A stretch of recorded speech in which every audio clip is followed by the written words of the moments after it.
The internet, politics, the economy, and even the church have been hit by the tidal wave of artificial intelligence and how we deal with it. It's proving, I think, a useful litmus test to help understand the underlying worldview of many people.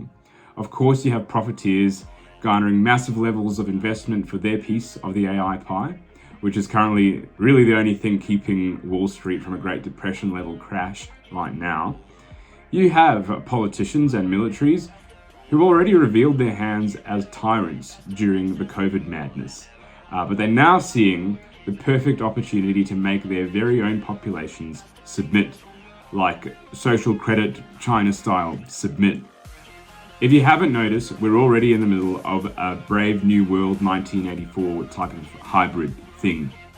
And that's why we need lion-hearted disciples. Welcome to episode 2.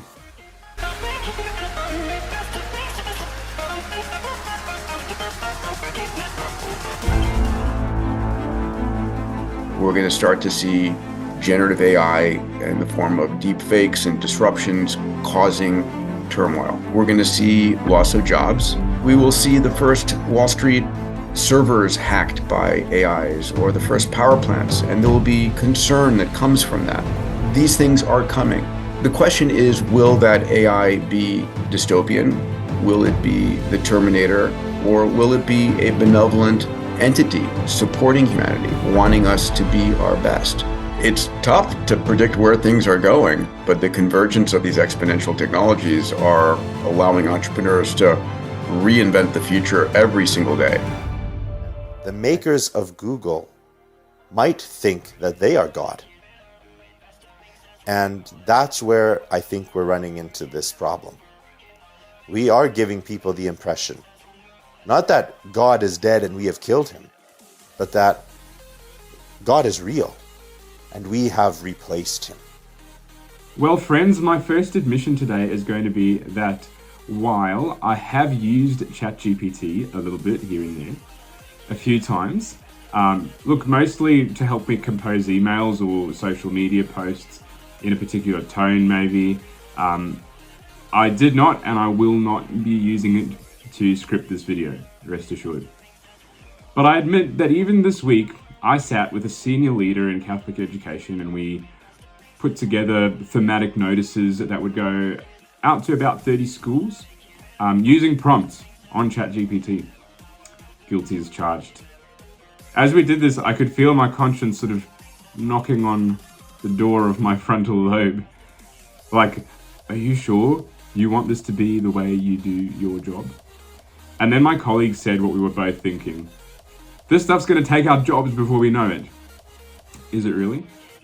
Look, I'm going to be very honest with you. Going into this episode, I don't think I have fully really decided the answer to the question that I'm posing with this episode. That's kind of part of the reason why I'm making it at all. How do authentic disciples of Jesus Christ deal with and navigate the world of AI? I put the question out to some of my networks and I thought I'd share some of those answers with you guys today. Here's the first one. I think AI is borderline evil, or at least heavily influenced by it. In general, I think if you can't see where it does its thinking, it shouldn't be trusted. But assuming it's not evil, it's definitely going to have drastic consequences on society, likely as impactful as the invention of the internet has been. Unchecked, it will become so ingrained in the day-to-day lives of everyday advanced society that we'll become overly dependent on it. The next comment. It's not going to be good for humanity overall, and in my opinion, it's just humans trying to play God, even though they might not realize that's what they're doing, which has never ended well all throughout human history. I would be happy if it were outlawed or highly regulated. Here's another. AI is far from being in any way malicious in my opinion. It's just a computer software, and as long as it's coded properly, it can't be used for ill intent. But who's to say 20 years from now, the self-checkout powered by AI declines your service because you didn't appear as inclusive as society wants you to be? I see it being more of a nuisance than any genuine kind of threat like Hollywood likes to portray it. And in the same thread, somebody posted this headline about the UN launching this global initiative to censor dissenting views. I'm sure many of you have heard about this already, and that there is similar legislation being proposed in Canada and even here in Australia as well. As far as short-term implications go, in my opinion, this is the biggest concern. Look, there's a lot of noise and predictions about AI and how we're going to interact with it and what it's going to do. Is it going to destroy us? Is it going to take us over? Is it infiltrated by demons? Can the demons take advantage of it? These are all things that I'd like to explore here today. I was so glad, though, I must say, to come across an essay by one William Bednarz over at New Polity. I don't know much else about him other than the fact that he wrote this essay and a few other good ones over at New Polity. And the reason I like that essay so much is because he cuts right through the noise and all the technicalities around artificial intelligence and of automation in general. And I think he really gets to the philosophical core of the matter. And I think that's where we need to go if we're going to speak some truth into the world around AI. You see, the global elite and Silicon Valley would have us believe that we are just passive receivers of all technological advancements, developments. And as technological advancements march on to an undefined end, I mean, they won't tell us what the end is. We as lion-hearted disciples need to know that it's imperative that we don't take this as a given. We're not just passive receivers of technocracy or technological advances. We've got to apply some critical analysis here and realize that when a critical mass of us says no, then no means no. And before we go any further, I'd just like to make the note that, look, we did a really good job at evangelizing before this happened, before any of the industrial technological advances that we've been living through, that all of us have lived through in our lifetimes have had. Before all of those things, the church and the saints were better at evangelizing than we are. And I've got to say, and I think you know this, that the difference was our boldness. Christians' boldness, that is. Their conviction, their fearlessness to proclaim the gospel. That's where the difference lies, and that's what we need to work on. But I also think it's imperative that we need to realize it's no coincidence that the rise of the sexual revolution, to the point that it lives at everyone's fingertips, and the concurrent rise of technocracy and technological advancement is no coincidence. The medium is the message, as Marshall McLuhan, a convert to Catholicism, used to say. And like I said in the last episode, we need to know the tactics of the devil, and in particular what his minions here on earth are doing. So look, let's look at that now. Let's look at some of what the global elite think about AI. Well, over at Vanity Fair, and I'm kind of just assuming that Vanity Fair is a mouthpiece of the global elite. Correct me if I'm wrong. But there, I'm noticing a theme from them and from others. And that's that they're both excited and defeatist about AI at the same time. It's a pretty weird combination, you might agree. So, quoting from this article, already we've seen creative AIs that can paint and draw in any style. Large language models can write stories in the style of Ernest Hemingway or Bugs Bunny or the King James Bible while you're drunk with peanut butter stuck in your mouth. Platforms that can construct haikus or help finish a novel or write a screenplay. We've got customizable porn where you can pick a woman's breast size or sexual position in any setting, including with you.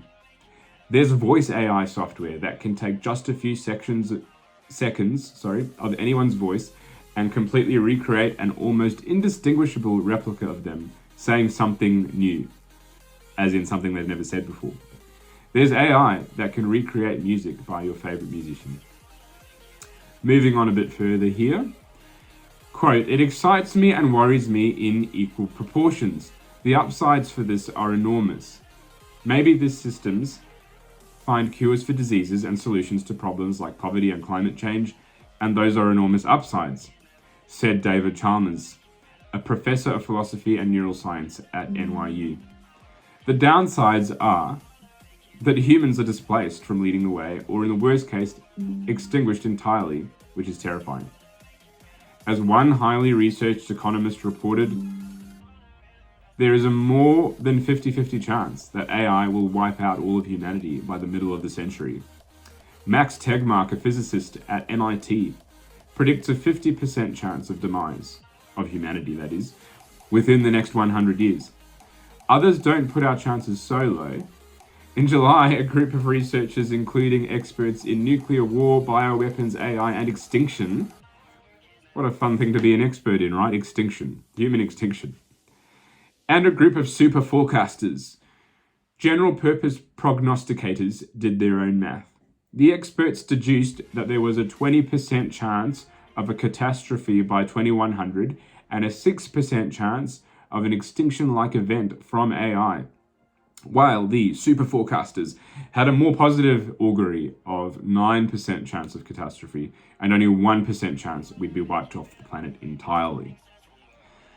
The article goes on to quote from Larry Page, who, although he's not a big household name, he is actually one of the co-founders of Google, and doesn't take to the stage very much, but his opinion is still highly respected and widely sought out.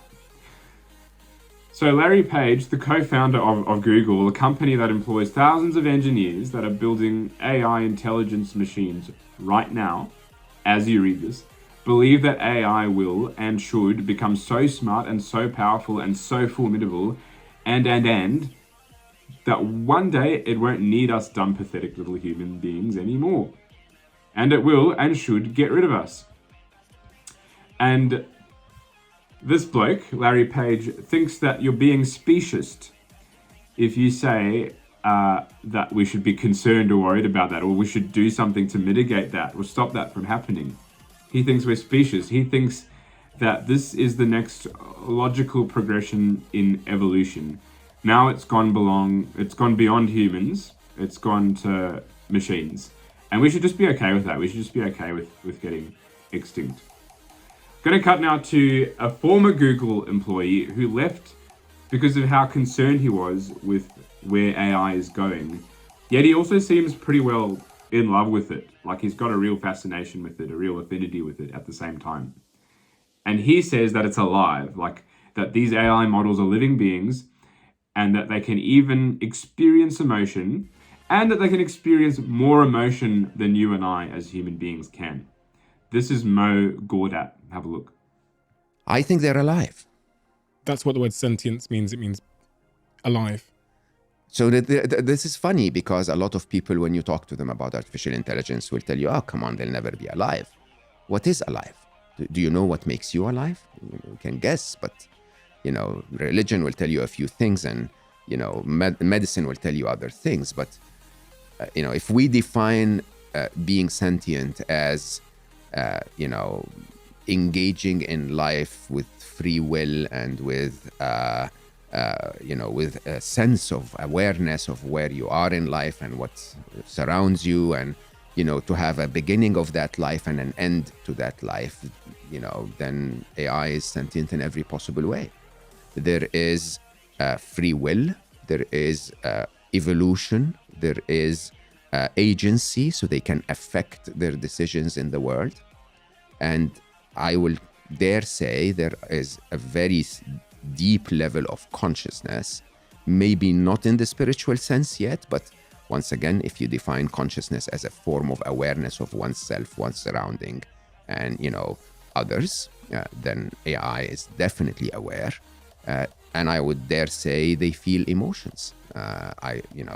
In my work I describe everything with equations, and fear is a very simple equation. Fear is a moment in the future is less safe than this moment. That's the logic of fear, even though it appears very irrational. Machines are capable of making that logic. They're capable of saying, if a tidal wave is approaching a data center, the machine will say, that will wipe out my code. Okay? Not today's machines, but very, very soon. We feel fear, and pufferfish feels fear. We react differently. A pufferfish will puff, we will go for fight or flight. The machine might decide to replicate its data to another data center. or it's code to another data center. Different reactions, different ways of feeling the emotion, but nonetheless, they're all motivated by fear. I even would dare say that AI will feel more emotions than we will ever do.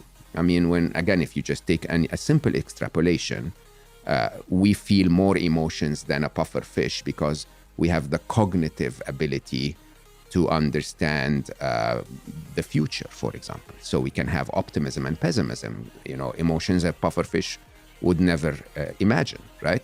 Similarly, if we follow that path of artificial intelligence is bound to become more intelligent than humans very soon, then with that wider intellectual horsepower, they probably are going to be pondering concepts we never understood. And hence, if you follow the same trajectory, they might actually end up having more emotions than we will ever feel. So what's creeping me out about these elites is that they seem to agree that a significant portion of humanity is going to be wiped out, like no questions. And that's an exciting prospect. And that's probably because people like Mo Gawdat and others like him don't think that they're the ones who are going to be wiped out. Now, look, that's what the elites are thinking. They don't understand personhood. That's the first issue there. And they think it's okay if we make ourselves extinct because AI are human. Well, they're not humans, but they're persons. And they have more dignity than us. So it's okay that they just overtake us as the fittest members of the food chain to survive. So let's move on to how Christians are wrestling with the issue.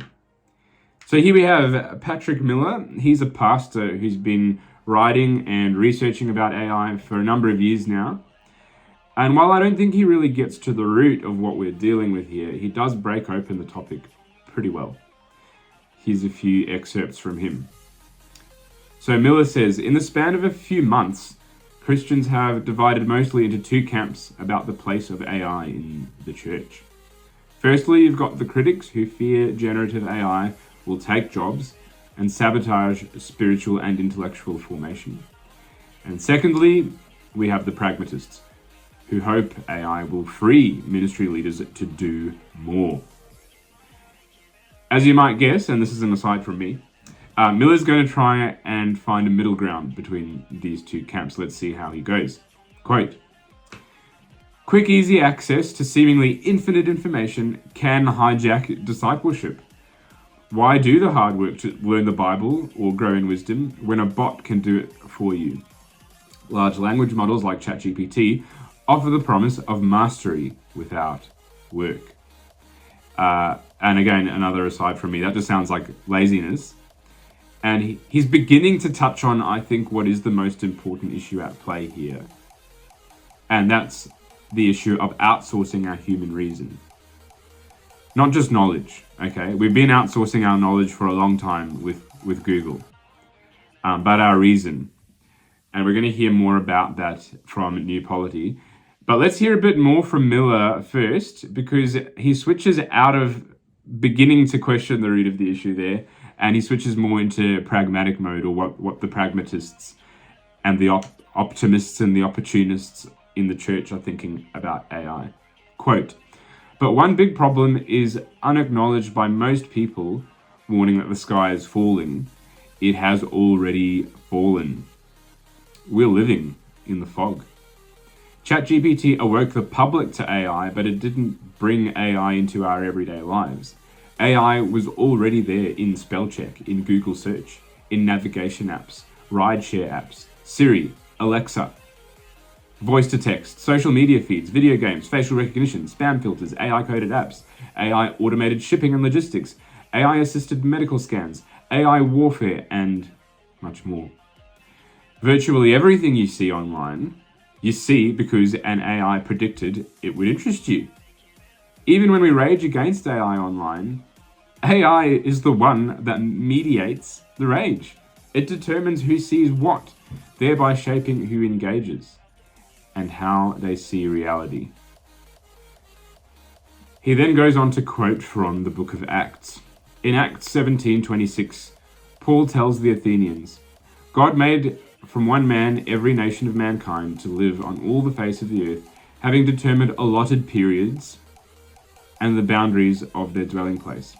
If God sovereignly ordains national order in history, we should trust we're not living in the era of AI by accident. In other words, God knew this would happen. He permitted it to happen. That much I can agree with. And Miller continues, just as David served the purpose of God in his own generation, we're called to serve God's purpose in this generation.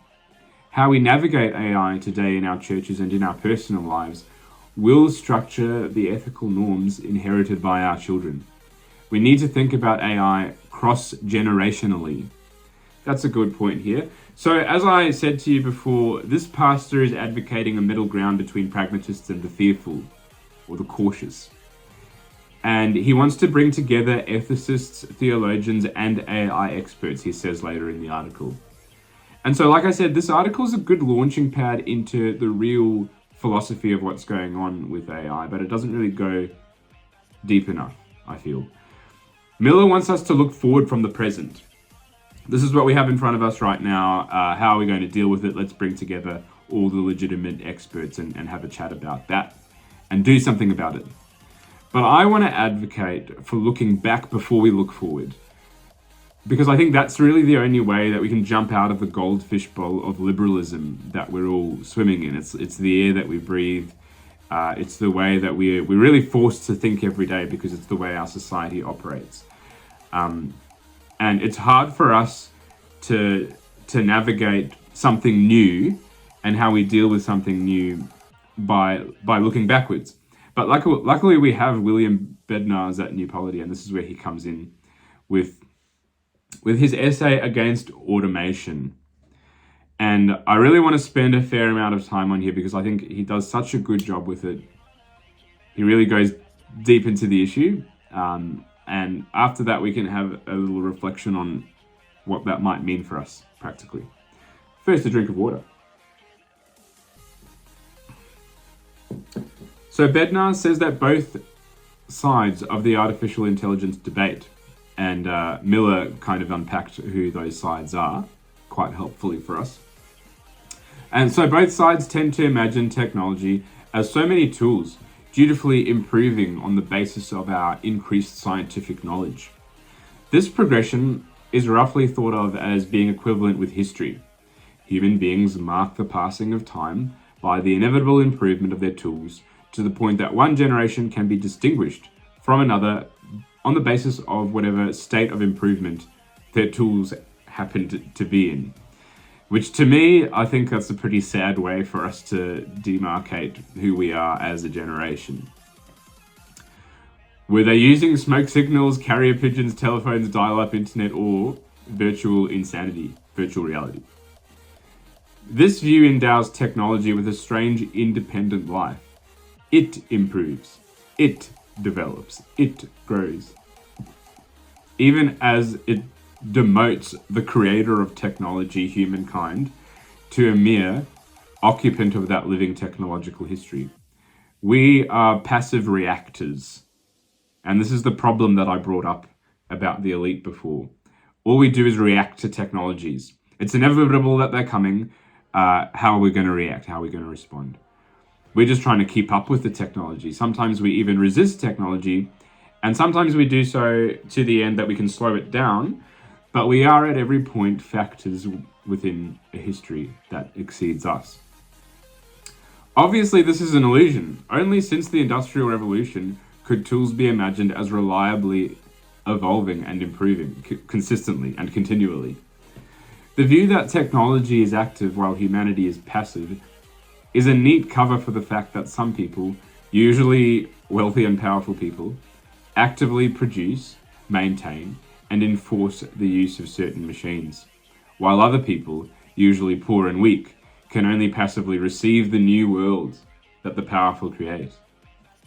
The idea that this 200-year-old state of affairs simply is history, it's just happening to us. It's a comforting anesthetic for both parties. After all, if we're simply all undergoing history, then the wealthy are no more responsible for which machines they choose to create than they are for which month follows September. And if humanity is merely a pious observer of a living technological history, then the poor operating and living off these machines are always living at the peak of history. What a privilege! And the summit of an inevitable improvement. How can we complain? Thus, the wealthy promote automated labor systems, which they could in fact choose to make or not make. It doesn't have to happen. It doesn't have to be inevitable. And they can choose to do this as if it was just an inevitable next stage in technological evolution. The poor, even as they are oppressed by such systems, ooh and ah at artificial intelligence, for the very same reasons.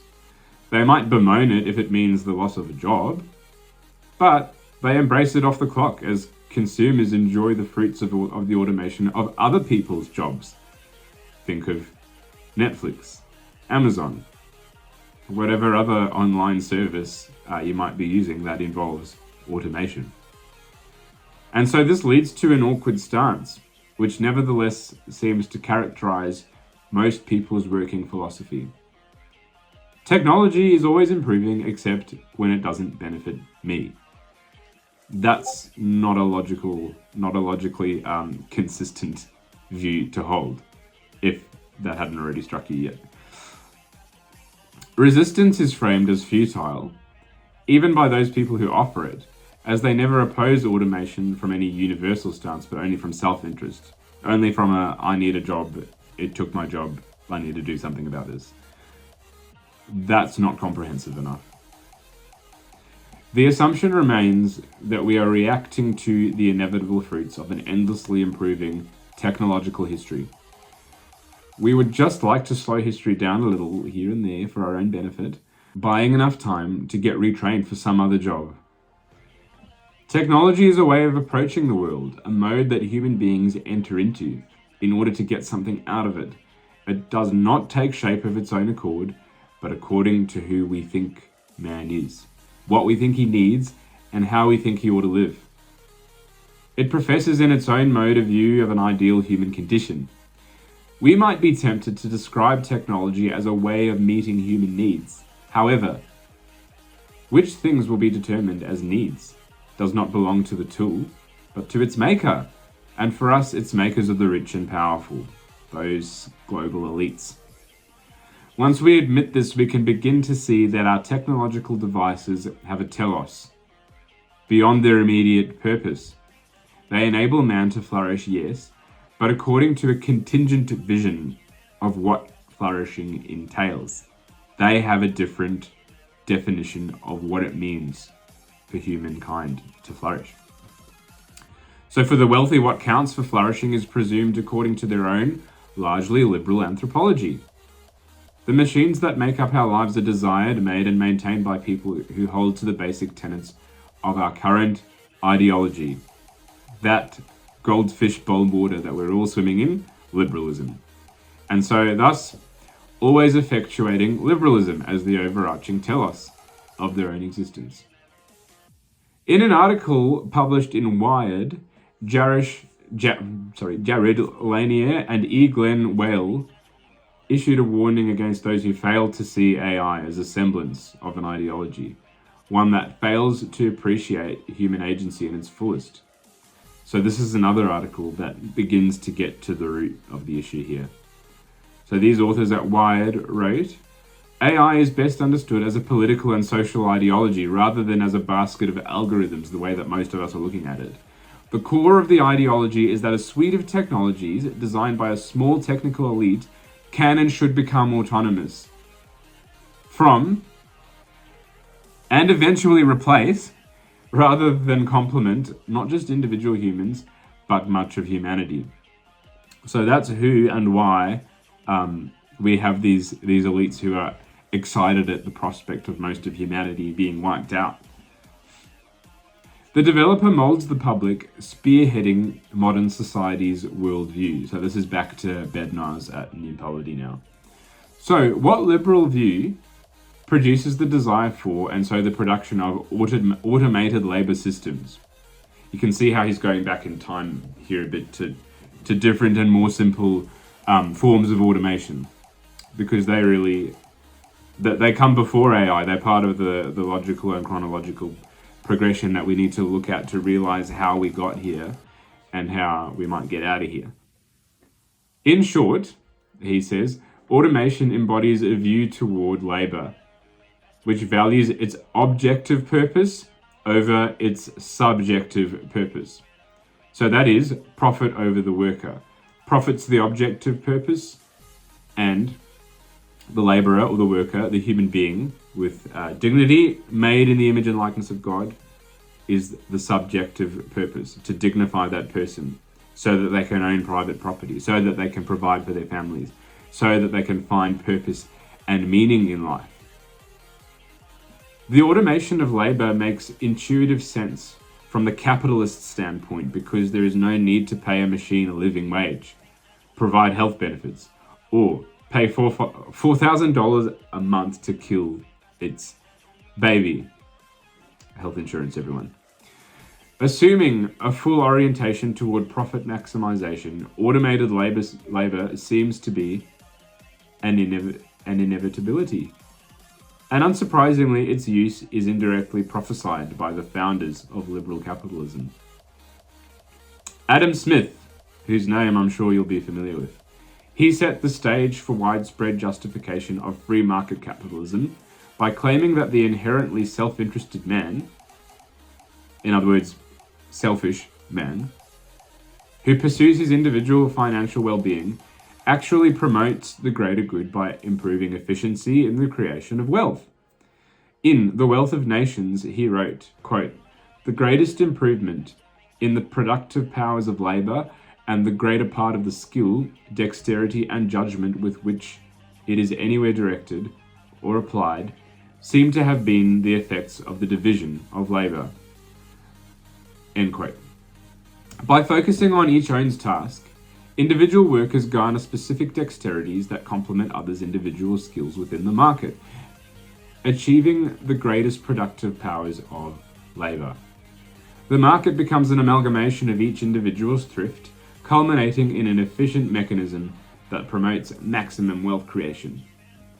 The Austrian school economist F.A.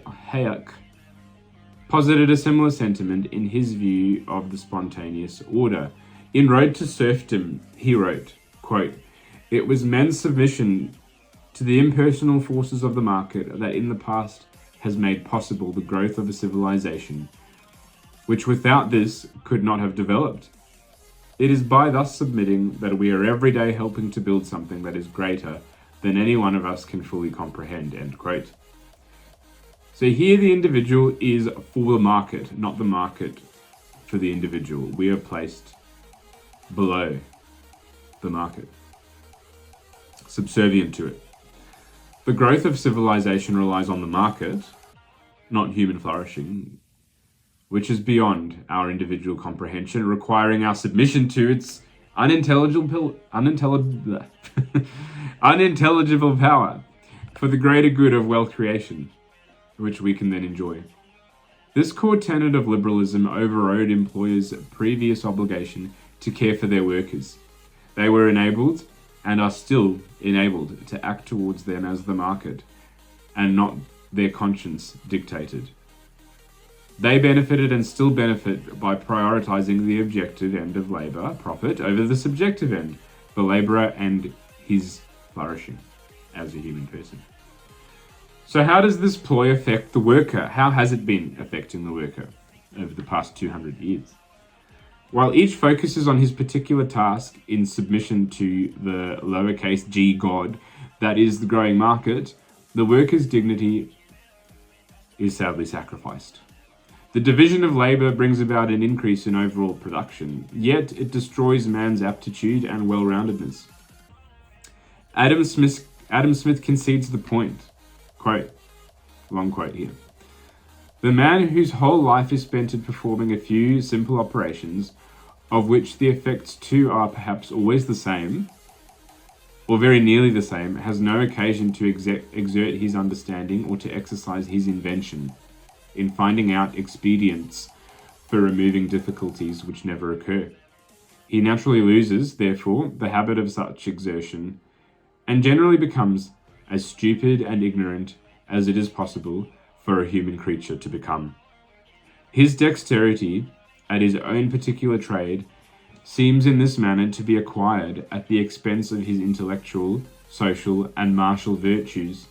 But in every improved and civilized society, this is the state into which the laboring poor, that is the great body of the people, must necessarily fall, unless government takes some pains to prevent it.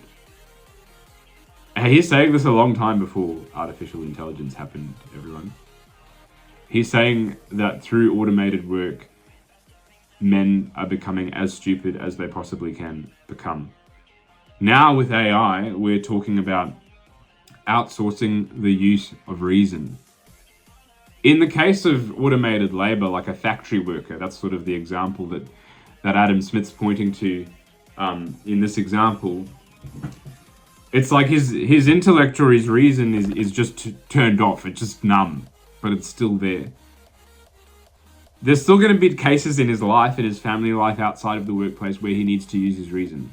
But the danger with AI is that we become so dependent on it to use reason that when we step away from it, we won't be able to use it anymore. And in that sense, we're really sacrificing our own human dignity at that point. So Bednarz continues, constantly laboring on this monotonous task within the chain of production, the worker loses skills that are irrelevant to his job. He is dehumanized and atomized into a machine-like character, losing his virtues, and he becomes an individual made for his one task. It is not self-interest or the market that saves man from this condition, but intervention from the state. There is a place for the government, everyone. The right kind of government. Without the state, the impersonal forces of the market would continue to run their course, naturally atomizing the laboring class for the sake of maximizing overall profit. The state is needed solely for the purpose of barely preserving the economic system, which would otherwise destroy itself through its complete dehumanization of its laborers.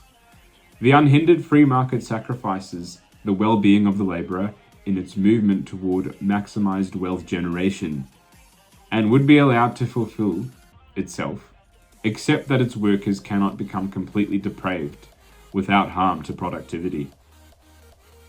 The literal automation of the worker, his replacement with an actual robot, makes sense within this liberal paradigm. That's the problem here. Man's intellectual and social virtues, which notably define him as a human being, serve no purpose for the market. They may even hinder its profits. Think of proclivities to engage in casual conversations near the water cooler, or read the newspaper each morning. Therefore, if a further specialized laborer, who increasingly resembles an atomized cog in a machine, improves the overall efficiency and wealth of an industry, why not just replace human workers with actual machines? Corporations hire consultancy firms like McKinsey & Co. to untap potential business growth, and in most cases they achieve cost savings by recommending layoffs of human beings, of workers. According to a public report, McKinsey claims that performing physical activities and operating machinery in predictable environments has an 81%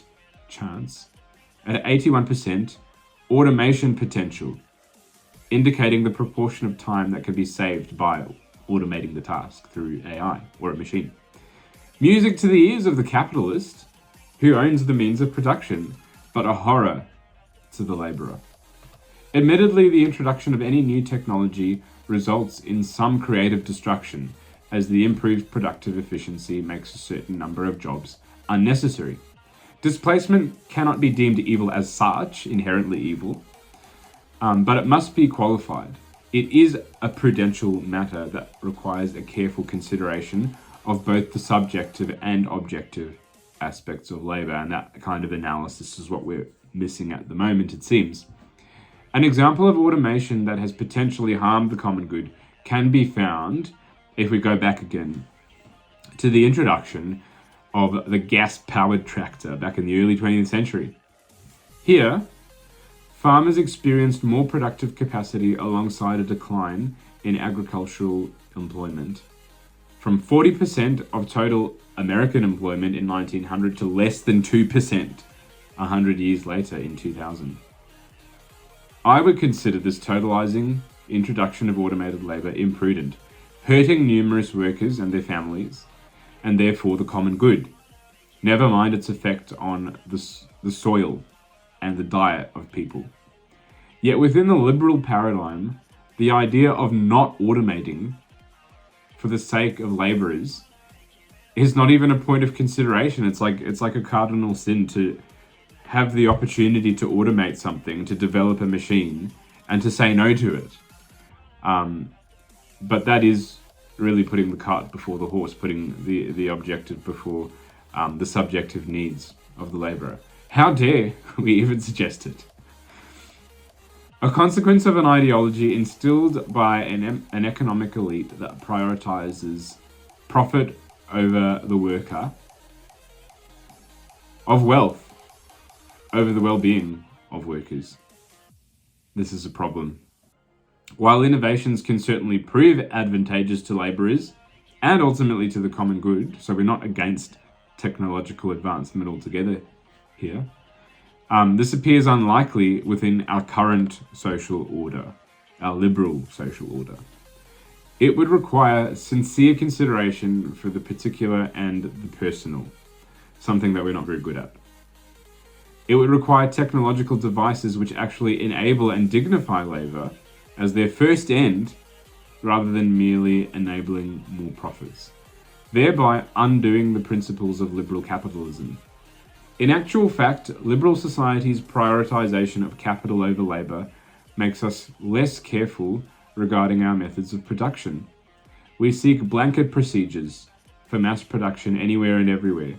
With the help of intelligent machines and artificial chemicals, illegal immigrants who lack familiarity with native soil and climate can produce effectively, providing cheap labor to replace pre-existing farmers, local farmers. We have lost sight of the particular for the sake of an end that seemingly everyone within the liberal order can call their telos, more wealth. In contrast to liberalism, the Catholic tradition instructs us to prioritize the subjective nature of work over the objective. The very reason we work, the reason we produce things at all, is first and foremost for the flourishing of the workers. Writing Centesimus Annus in 1991, the year of my birth, Pope John Paul II observed an economic order in which labourers struggled to adapt their skills with the rapidly evolving methods of production. He argued that workers are, quote, to a great extent marginalised. Economic development takes place over their heads, so to speak, when it does not actually reduce the already narrow scope of their old subsistence economies. They are unable to compete against the goods which are produced in ways which are new. Justifying efforts to promote a societal reconsideration of the worker, he formulated a framework founded on the premise that labour ought to be celebrated as a gift from God, that the worker's dignity must be protected, regardless of the overall economic output. He writes, there's a longer quote here, not only has God given the earth to man, who must use it with respect for the original good purpose for which it was given to him, but man too is God's gift to man. We are gifts to one another, in other words. He must therefore respect the natural and moral structure with which he has been endowed. In this context, mention should be made of the serious problems of modern urbanization, of the need for urban planning, which is concerned with how people are to live, and of the attention which should be given to a social ecology of work, end quote. However tempting it is to follow the liberals and view labour solely as a means to production, this is a mistake. We ought to concern ourselves with how labour impacts human ecology in its entirety. While it is economically beneficial to cram a large population into a city for mass factory production, this hurts the workers' well-being, which is self-defeating. The logic of this is conferred by the Pope's theory of the universal destination of goods. And he writes in another encyclical, quote, "The original source of all that is good is the very act of God, who created both the earth and man, and who gave the earth to man so that he might have dominion over it by his work and enjoy its fruits," as we see in Genesis chapter 1:28. God gave the earth to the whole human race for the sustenance of all its members, without excluding or favoring anyone. This is the foundation of the universal destination of the earth's goods. The earth, by reason of its fruitfulness and its capacity to satisfy human needs, is God's first gift for the sustenance of human life. But the earth does not yield its fruits without a particular human response to God's gift, that is to say, without work. It is through work that man, using his intelligence and exercising his freedom, succeeds in dominating the earth and making it a fitting home. In this way, he makes part of the earth his own, precisely the part which he has acquired through work. This is the origin of individual or private property ownership. Obviously, he also has the responsibility not to hinder others from having their own part of God's gift. Indeed, he must cooperate with others so that together all can dominate the earth. End quote. So JP2 painting an idealistic vision of our relationship between labor and capital here. But I don't think we can just dismiss it because it sounds too idealistic. And neither does William Bednarz. As he continues, according to the Pope, all goods have an intrinsic orientation to the common good. Man must not forget that his work is a response to a gift from God.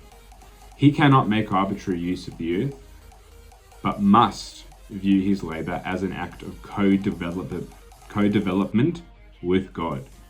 That must be directed to the benefit of all of God's children. It is for this very end, the Pope says, that we have private property and labor. Some readers may take the Pope to prioritize the greater good over the individual, like more of a collectivist, offering some sort of utilitarian perspective resembling the liberals, but this cannot be the case. The common good does not nebulously exist above and beyond laborers, but is in fact them. The common good is the good of laborers. And so production must be oriented toward their own well-being. This is why capital goods cannot be possessed against labor. They cannot even be possessed for possession's sake, because the only legitimate title to their possession, whether in the form of private ownership or in the form of public or collective ownership, is that they should serve labor. And thus, by serving labor, they should make possible the achievement of the first principle of this order, namely the universal destination of goods and the right to common use of them. Considering the universal destination of goods toward the common good, the objective end of labor cannot be prioritized over the subjective, because the entirety of subjects, which are the workers, is the common good. They are one and the same. This directive is twofold. Firstly, to provide for the worker's subsistence and for the very aim of improving his work. Metaphysically speaking, quote, labor is always a primary efficient cause, while capital, the whole collection of means of production, remains a mere instrument or instrumental cause, end quote. That's JP2 again. So, capital is for labor rather than labor for wealth, as the liberals view it. Pope John Paul II warns against inverting this relation, which is what we're doing at the moment, everyone, claiming that when man is seen more as a producer or consumer of goods than as a subject who produces and consumes in order to live, then economic freedom loses its necessary relationship to the human person and ends up alienating and oppressing him. Failing to view labor as a gift for man, labor is considered a mere means to wealth, causing our alienation from the economic system and enslavement to the forces of it, resembling Hayek's promotion of our submission to an unintelligible market. Aiming towards the common good, prudential judgment must consider both the objective and subjective aspects of labour when considering new technological innovations. If technologies offered reduced labour costs but hurt the worker, they ought to be abandoned. That's it. It appears that AI, automated labour, would fall under this umbrella, only benefiting business owners and highly skilled engineers who program and upkeep the software. While AI will most certainly reduce costs and improve efficiency, we must understand that work is not for the sake of maximizing profit, but for the worker himself. I know it's a hard leap to make. I'm still struggling to make it, but I can see how this appeals to the truth of who we are as children of God and make us stewards of the goods that He's given us in the earth and in our work. The types of technology introduced in the modern epoch would be non-existent in Christendom. I think that's a good litmus test too, to actually look back at Christendom and ask, would they, like the medieval saints, the medieval kings and queens, see a need to produce these kinds of technological innovations if the opportunity was presented to them? So yes, he says they'd be non-existent in Christendom, totalizing innovations capable of displacing large swaths of workers can only be a product of liberal capitalist ideology. The water that we swim in, the air that we breathe, which values wealth over workers. We prioritize broad financial outcomes to the benefit of those in power, thereby neglecting the dignity of the person behind the work, which cannot as easily turn a profit. As a consequence, our economy presupposes a political philosophy which calls us to submit to the unintelligible powers of the market and naturally reduces labourers to brutish automations. Is that how you'd like to be seen? A brutish automation?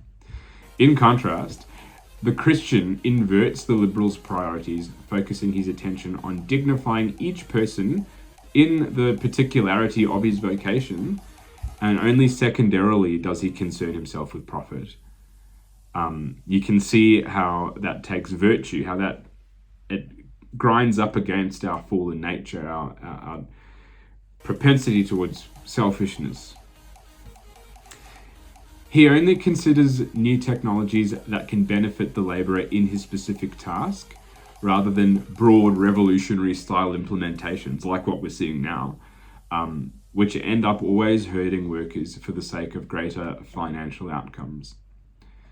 So the introduction of artificial intelligence to replace human labourers ought not to be viewed as a serendipitous possibility within a plethora of options, but as an inevitable development of liberal ideology.